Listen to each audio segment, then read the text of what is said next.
Once again, my name is Richard Taylor, and I'm coming from you directly from Goldsboro, North Carolina, which is my hometown. I currently reside in Virginia, but presently I'm in the state of North Carolina because recently there's been an upsurge of violence in my hometown of Goldsboro, North Carolina. Just yesterday I attended the funeral of the son of a very close friend of mine, a close dear friend of mine. And I got a chance to witness the sorrow and the mourning of my friend and the child's mother and all the family and friends of the community of Goldsboro about the death of the young man and the manner in which it was done. Also, it was about 3 or 4 weeks ago, there was another incident, and another close friend of mine was also violently killed in an inhumane manner. And I also attended that funeral. Within about 3 weeks span, I've attended 2 funerals of 2 close families that I know. And I witnessed 2 mothers in the midst of lamenting and mourning over the casket of their sons. And that was one of the most saddest sights that I've ever seen in my years of living.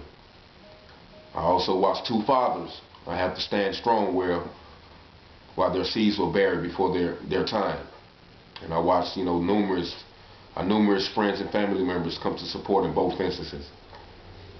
And I know both of the young men who were killed, and regardless, of the actions that they portrayed, whether it be, good or bad, regardless of what people are saying in the streets, from all accounts, I do not know what's going on. I'm not here. I stay in Virginia, but Goldsboro is a small town, so you hear things. From my understanding, these incidents are somewhat related, and I am, concerned because I know both families, and I know both groups of people, and it's just strange to me how we can just sit around and let this continue on and not try to step in and intervene in a small town where everyone knows everyone. And everyone feels the pain. I understand there's hurt. I understand there's frustration. I understand there's anger. I understand there's a sense of revenge when something like this happens to anybody's family member. But the one thing that we have to remember is, the bottom line is, 2 men are dead. 2 men are gone. Two fathers are gone. 2 brothers, two sons, 2 potential fathers, two black men are gone. And we have to sit back and analyze this situation and figure out what makes it so easy for us to run around and kill each other like this. And I know the struggle of the streets. I know the struggle of being involved in the game and feeling like this is the only way and no one's giving you an opportunity, or this is the only shot that you got. I know, I've been on both sides of the gun. I took my shots and I licked my shots, and so I can understand the mindset that is going on out there. But what we have to understand as young black men that's out here in these streets, we are making the job easier for the power structure. Now, a lot of people might not like this, but these things are occurring all over America, and it's not just a coincidence. In every black community in America, there's drugs, guns, and violence upon each other. Now, there is no earthly way that I can see possible that these are just a coincidence. So I'm asking all of my brothers, just look at the surrounding areas and look at all of the systems. Look at all of the pressures. Look at all of the forces outside that are pushing us to this behavior. And when we realize that all of us are against the gun, but it shouldn't be our own guns. It is well documented, well known, that the black man in America is the most targeted. In my opinion, every system in America, and some may not agree, but from my experiences, every system in America is targeted to subjugate, to cripple, to underadvantage the black man. Now, I'm a black man, so I've seen it with my own eyes. And until you walked in these shoes, I promise you can tell any black man, and actually many white men know it. Warren Buffett, the millionaire, said, if I was born black, I wouldn't be this rich. He said one thing that was the contributing factor in his success is that he was born white. So when us blacks out there in the streets understand that it's not us that we're fighting against, these little crumbs that we're fighting for in the streets with the drug game and, you know, with robbery and all of that stuff, we're dying over these crumbs. Nobody's benefiting us, man. We're not benefiting for this system. And it seems like we celebrating the death. You know, I attended both funerals, and actually it was a sense of socialism. Like, this is an everyday care. Like, this is where we get together, and this is where we come to have fun. You know, people get dressed up, people go get haircuts, people go get prepared. Like, it's a social event when someone dies in that manner. And this is not the way it's supposed to be. And my heart is weary. You know, I'm concerned for this town. And I'm feeling the pain of all my young brothers out there. Whether they locked up, whether they in the streets, whether they trying to do the right thing, whether they're in school. I know the forces that are going to come against you and make it hard for you to progress into this quote-unquote American society. We were never meant to progress. If you look at the stats, there's 2.5 million black men in jail, or whatever the stat is. But whatever that is, it is more black men that were enslaved at the end of slavery. So therefore we have to understand this is a pattern. This has been a pattern since we've arrived in this country that we are not supposed to succeed. No more than 50 or 40 years ago they were lynching us unmercifully. And those views haven't changed. They just can't lynch us in public anymore. So they lynch us financially. They lynch us emotionally. They lynch us educationally. They lynch us in governmental programs. They lynch us in so many areas. And until we understand the forces that are against us, we're going to continue to turn that outward aggression on our own. And the main point is we have been made it seem like a black life is nothing to take. You know, every rap song I hear is something about killing the nigga. Killing the nigga. We call each other niggas, which makes it easier for us to kill each other. You know, we don't call each other brother.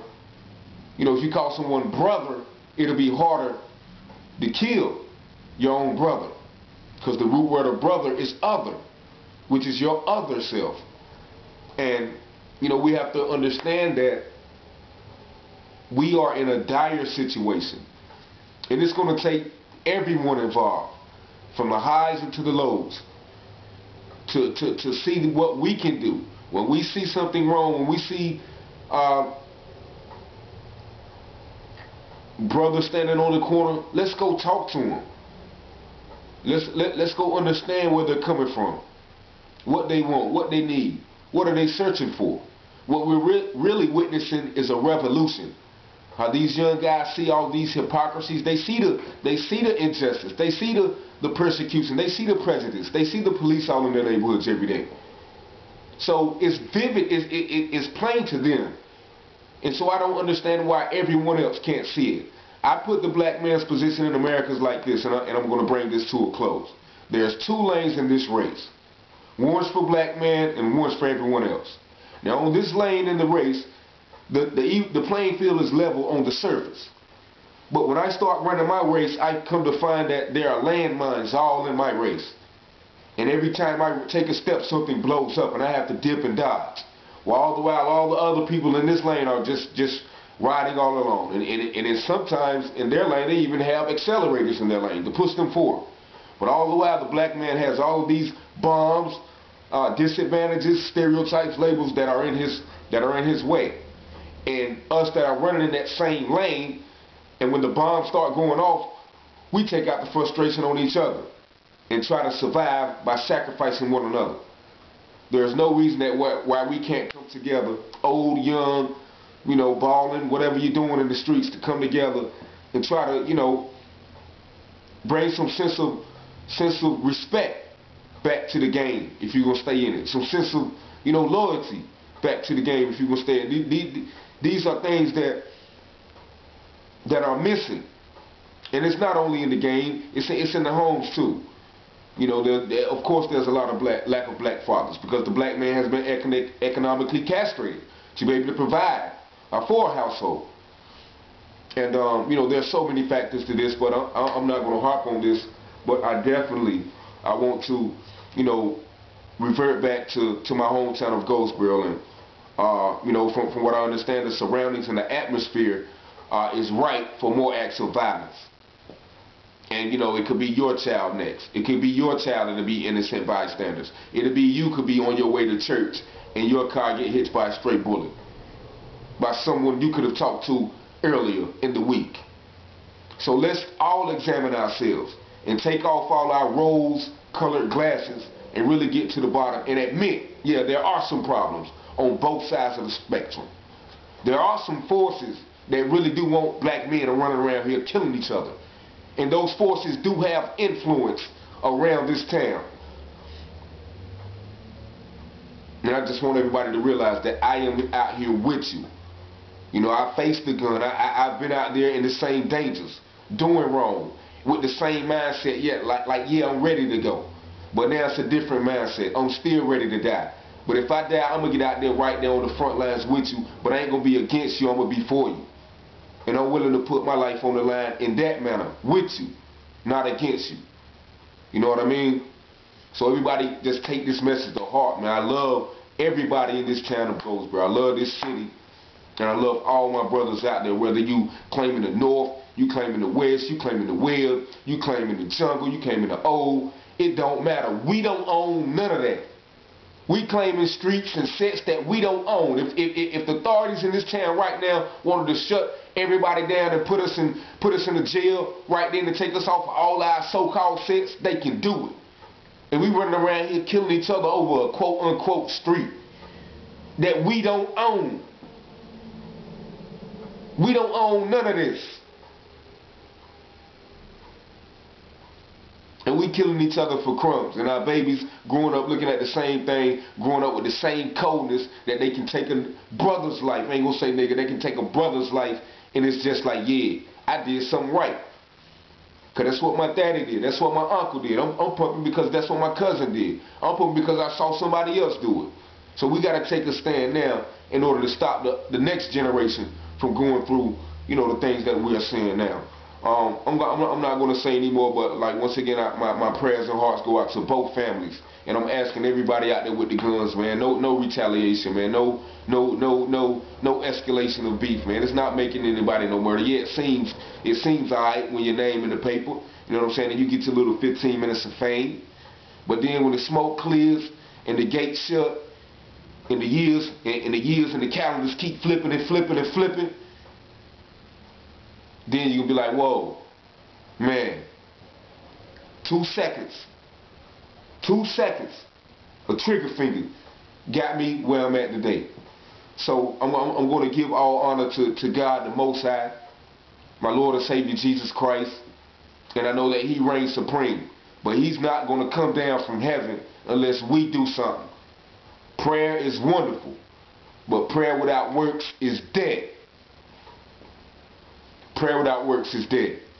And so my prayers are with this whole city, even the leaders, even the evil powers, the evil principalities and the evil forces that are really reveling in the confusion and the destruction that is going on in this land right now. But I know that no weapon formed against us will prosper. And we can do all things. We are more than conquerors. And so we will stand strong and we will overcome. But it's going to take work. Work, not just prayer, not just faith, but work. So anybody who's ready to get their hands dirty, it's the time to do that. Much love, much peace, and much truth. God bless you all.